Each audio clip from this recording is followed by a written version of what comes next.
Hi, my name is Eddie C, and welcome to my positive podcast. I'll bring you positive stories of people from all walks of life because everyone has a story to tell. Hi, everybody. I'm Eddie C, and this is MPP, my positive podcast. This is a show where I give my guests a chance to tell about themselves because everyone has a story to tell. We're sitting here in a lovely location called Serafin here in Antwerp, Belgium, and I have a very special guest today. We go back almost 15 years, and actually we just met each other face to face for the first time yesterday when she came here to Antwerp to be on the show. Please welcome my guest, Miss Samantha Till. And Samantha is, she's an actress, singer, dancer, and you've been busy since you were 5 years old. But once you tell and you were living in Tenerife for a long time as well, and you've been in Los Angeles, but we'll get to all of those things later. Can you just tell my audience a little bit more about yourself? Well, ever since I was 5 years old, I've been everything around dancing, singing, and acting. I made my own shows every Christmas, Santa Claus, birthday, whatever. I had a reason to make a show. I made a show with my little brother, who didn't really want to do it, but I just, pushed him like, come on, I need somebody. And I was into ABBA and I had my first record of ABBA when I was 6 years old, Dancing Queen, So I was always practicing for ABBA, Right, yeah. And and then when I became a teenager, it was the same. Even though I had to go to school, but my world was dancing, singing, and acting. That was my world. Yes. Alrighty. But you, at one point, you decided to study. You went to a university or something. Was that in America? No. I went. What do you mean, like school? When you finished with your high school, yes. you decided to go. No, I was an au pair. Okay. I was an au pair, Alrighty. and there I took a lot of dance classes. I was in Virginia, where you're from too, and you had Fairfax, and there was a dance studio, and I took everything classic, jazz, private tap classes. So that was So that was like a dream come true because I landed in Kennedy Airport. Right. So and for 4 days we had like orientation. So our hotel was behind Broadway. So I was like, oh my gosh, Right. I'm here. Yeah. So yes. Okay. So in the time that you decided to become a dancer, you was actually, like you said, you was this au pair. I think we got a lot of disturbances right now. It's no problem with our technician? Okay. Alrighty. So anyway, there was this massive change in your life, which was in your late teens when you came to America? I was 21. All right. Yes, okay. Yes. So you were just a young adult, as we would say. Yes, I was 21. So Alrighty. I never went alone on holiday without my parents, and then I just decided to move across the ocean. And, wow. Yes. But you were not only in Virginia, you also went to LA, right? Yes, I went to Virginia, and I went to Chicago a few months. Okay. And I went to LA, and I loved LA. Okay. So. But you went there voluntarily to achieve something, or it was just to visit? Well, when I lived in Holland, I met a lot of choreographers and dancers from Los Angeles, and you had a dance studio there, Millennium, or you still have it, Millennium, and Right. Debbie Reynolds. And I was like, I want to go there, but I had no idea how because, it's expensive there. Then, I don't know if you saw this movie with Cameron Diaz, I think, The Holiday. They swap, Cameron Diaz comes to London and Kate Winslet goes to LA. Right. And it was similar. My aunt from LA wanted to come to Holland, one of the family in their house, and I could stay in their house. And it was all right, So I went there, and it was for me like a dream come true because I was taking dance classes from the best Well, how was your experience in America? Going there, you know, young, 21, going to this big country. Uh-huh. And how did that have an effect on your life, coming from a little small country like Holland? Uh-huh. I loved it.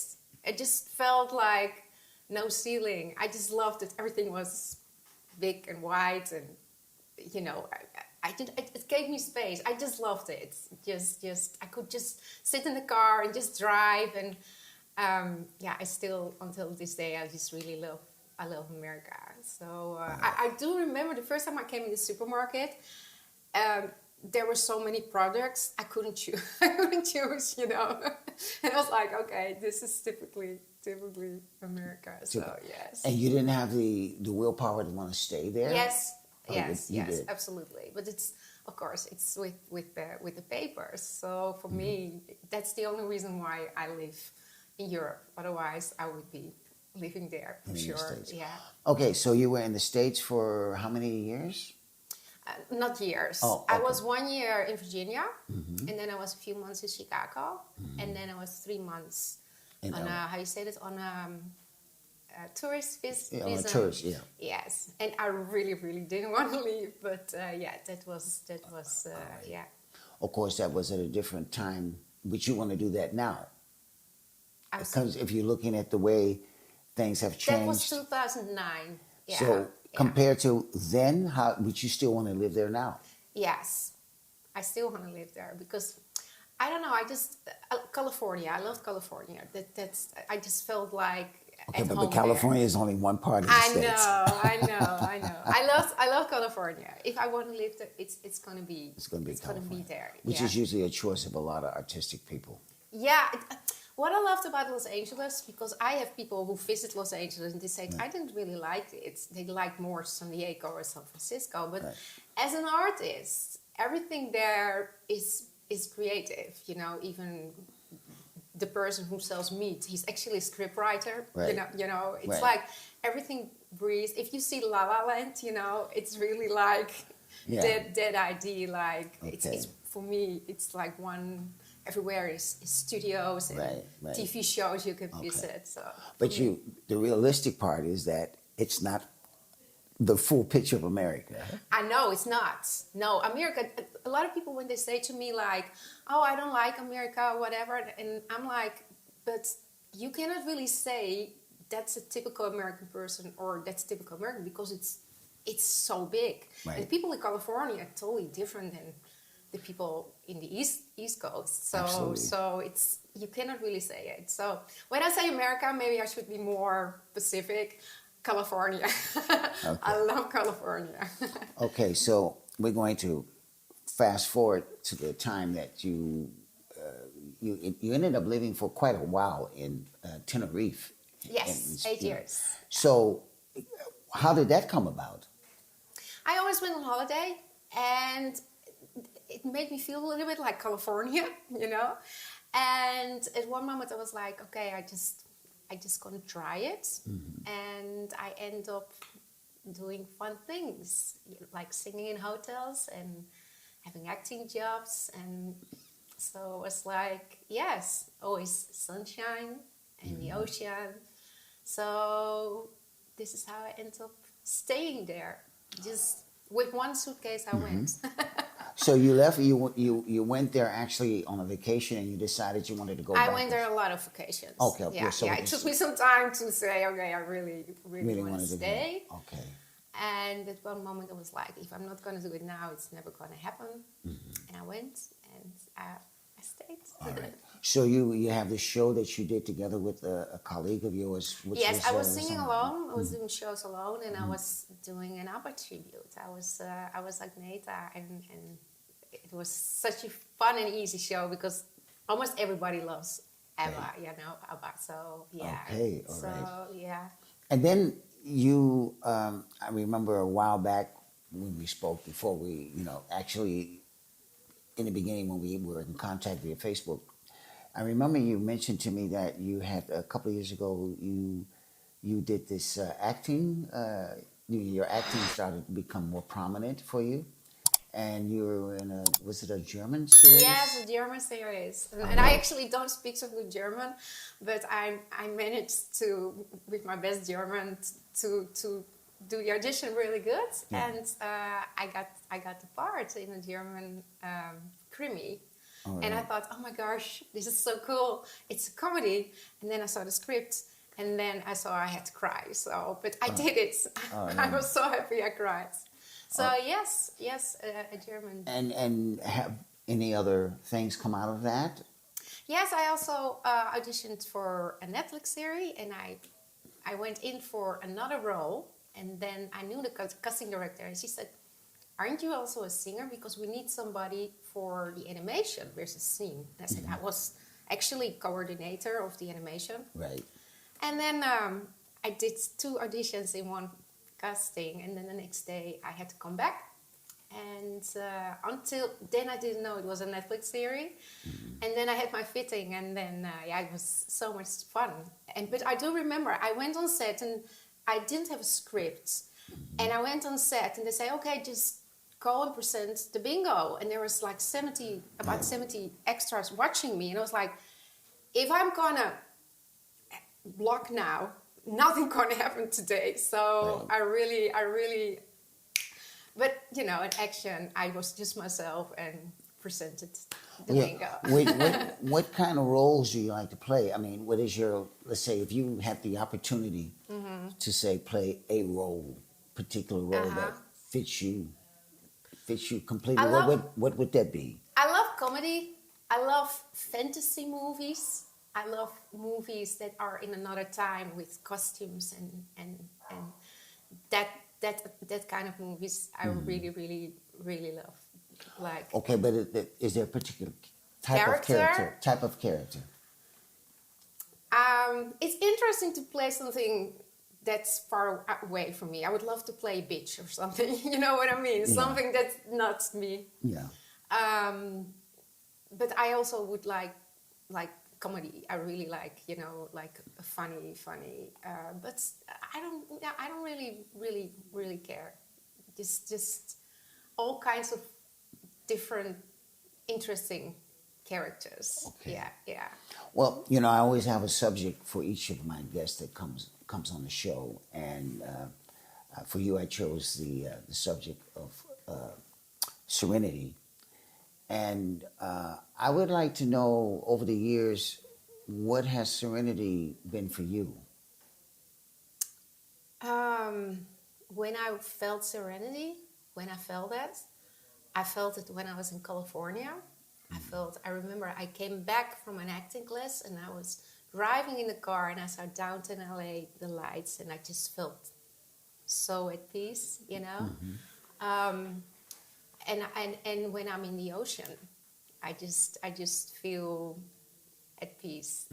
And one more time, when I went to see the stars on the mountain on Tenerife, it's like we are so small. If you see it, there are thousands of stars, and it just makes me like, wow, this is so magical. And then the Earth is just a little planet in between all those millions of stars. So that gave me And touching back on that was one thing I remember you mentioned to me as well, is you also did a translation of a book from English to Dutch. Yes. What was the title of the book again? That was, Become Your Own Business Guru in English, and in Dutch is Word je eigen zakenguru. Okay. Yes. Alrighty. So I did it for my friend Gary Queen. I met him when I was in LA, and I translated a book. Yes, and my English and Dutch are both now better because it was more difficult than I thought it was. Yeah. It was, but I loved it. Right. Doing that. So yes. That's I did fantastic. that. Now, getting back to my serenity question again, you mentioned a lot about the outside world giving you a certain amount of serenity. But how is it inside yourself? Let's say without all of the nature around you, how do you find your peace of serenity from within? from within? That's a good question, because I go into nature or whatever. So, well, I do meditate. That's what I'm doing actually all my life. And when I'm very stressed, for example, one of the things that gives me serenity is that I put my hands on my heart and take a deep breath, and that gets me centered and feeling serenity. So yeah, I think that's it. Yeah. Because you have a very active lifestyle. Yeah. And are those moments where you can say, I need to just break away, because there's a lot of noise in the world I know. that we have nowadays. I also like to take a warm, hot bath. That can just totally relax me. The water and the warmth, you know.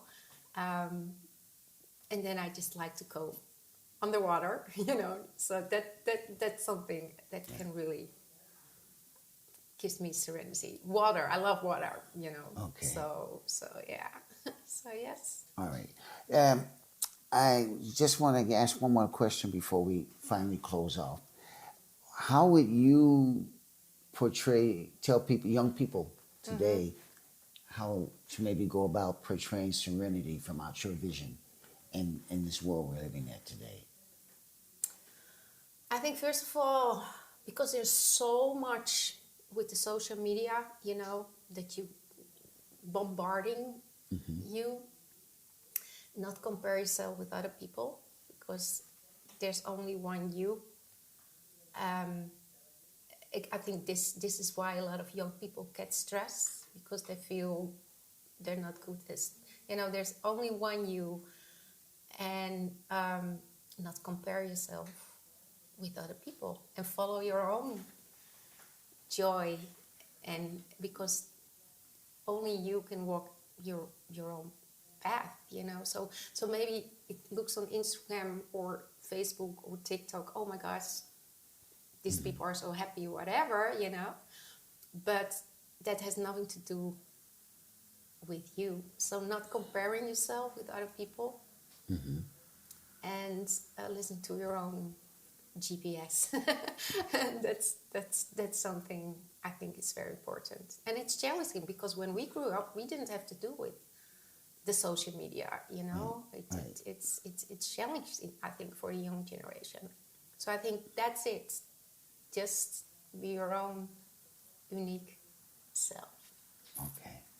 Well, I want to thank you so much for coming on the show. And thank you. And great to finally meet you face to face. Yeah, absolutely. Absolutely. So, yeah. That was very nice, yeah. And I wish you a lot of success with the things that you're going to be doing in the future. Thank you so much. You're a very outgoing, adventurous person. And I think there's a lot that's still going to come up your path over the years. Thank you so much. Thank you. Thank you so much. Thank you for having me. Yeah. Let's talk about serenity. The word itself has a certain magic to it, a certain easiness. Serenity is about not worrying about the problems that you may face on a day-by-day basis. It's actually looking at them and saying, I'll find a solution. And in doing that, you become more relaxed, more confident. You become more connected to those things that are more important to you, which are most of the time the little things.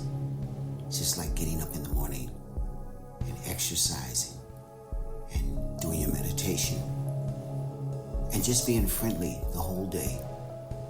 I think when you wake up with a smile on your face, that puts out serenity, and you go to sleep with a smile on your face, showing how grateful you are with the serenity that you've had. You'll have a wonderful day, each and every day. So in those words, stay positive.